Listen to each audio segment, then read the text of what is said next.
So I'd like to take a look at a few examples here that involve limits with piecewise functions. First one here is a pretty straightforward one. So in this particular example, x is approaching the value of 2. And if you look at our piecewise function, 2 is a value that's less than 3. So all the values of x that are close to 2 are going to be on this top branch here.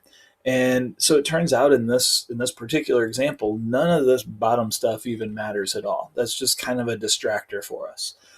So since x is approaching 2, 2 is on this branch right here, then this limit is the same thing as the limit as x approaches 2 of that top function. So based on that, then, this is a continuous function. We can plug 2 in for x. So 2 squared is 4 minus 1. That gives us a limit of 3. So we don't have to worry about one-sided limits in this case because we're on a function that's continuous. At least this is continuous on the branch around 2, so no worries there. If we change this a little bit, though, and now x is approaching 3, if we were to graph this, the values of 3 that are just a little bit, or the values of x that are a little bit smaller than 3 are going to be on this branch. The values of x that are a little bit bigger than 3 are going to be on this branch. So in this case, we do have to look at the one-sided limits because those might not match up with each other. So let's go ahead and do that. Limit as x approaches 3 from the left of f of x. And I'm gonna rewrite this here. I'm not gonna put f of x in here, but I'm gonna put what f of x is for the values of x just a little bit smaller than 3, and that's gonna be this function.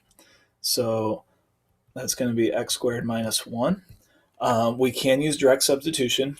Again, remember, this is not a negative 3. It's a positive 3, but number is just a little bit smaller than that. So as x gets closer and closer to 3, this expression is going to get closer and closer to 3 squared minus 1, which is 9 minus 1, which is 8. Okay, on the right side, limit as x approaches 3 from the right. Now we're going to be on this branch because we're looking at values that are bigger than 3. It actually doesn't matter for this limit that x is equal to 3 here, because with the limit as x approaches 3, we don't care what happens at x equals 3. So in this case, we're going to be on the bottom branch. And as we plug values in for x into this expression that are closer and closer to 3, we get values that are closer and closer to 8. I do want to point out that in the first one, we're getting values that are closer and closer to 8, but just a little bit smaller than 8 because we're taking a number smaller than 3 and squaring it and then subtracting 1. Here we're getting numbers that are a little bit bigger than 8. That doesn't matter in this problem because they are getting closer and closer to 8. So it doesn't matter if it's approaching 8 from above or below, it's approaching 8. So both of these one-sided limits approach the same thing. So our two-sided limit is equal to 8. In this example, we have an absolute value function. So the first thing we want to do is we want to turn that absolute value function into a piecewise function.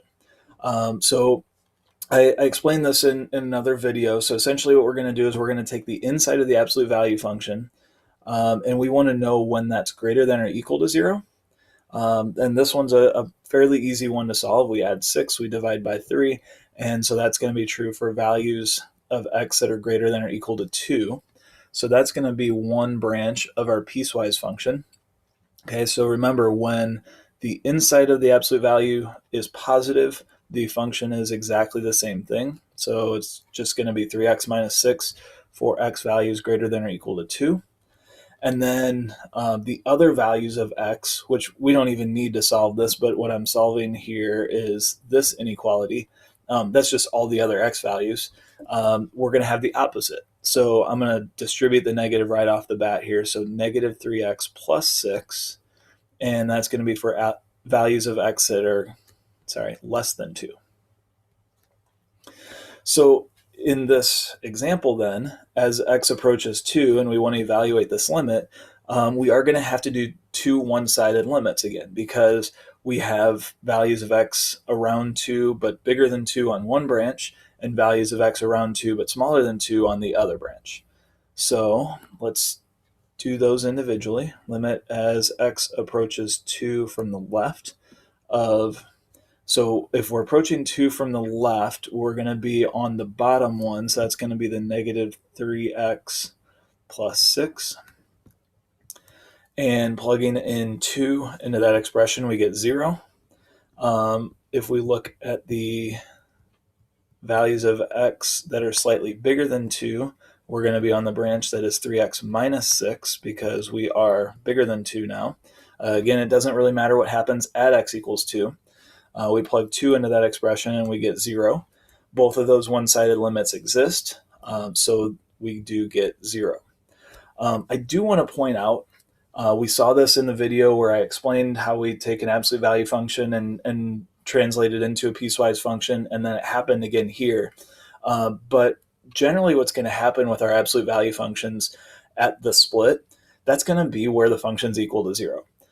It is important still, even if we see that pattern, that we don't just look at a limit like this and a piecewise function like this and say, well, that's just going to be 0 because that's where it's split. For one thing, the absolute value functions could be modified a little bit so that that might not be the case.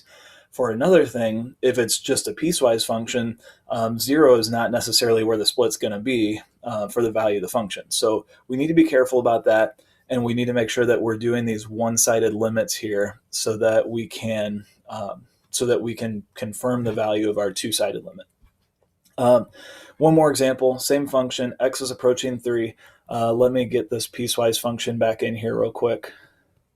So this is going to be for values of x greater than or equal to 2. It becomes the opposite for values of x that are less than 2. Remember, we're getting these by solving the inequality where this is greater than or equal to 0 for the top one and where that's less than 0 for the bottom one. So for this example, as x approaches 3, it doesn't matter both branches don't matter here.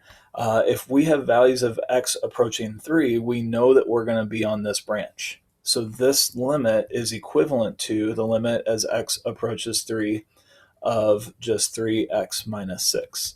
We don't have to do the one-sided limits here because values of 3 a little bit bigger and values of 3 or values of x a little bit smaller than 3 are all going to be on this top branch here, so we can just treat it as that function. Then we plug in the 3, we get 3 times 3 minus 6, which is 3, and that's our answer.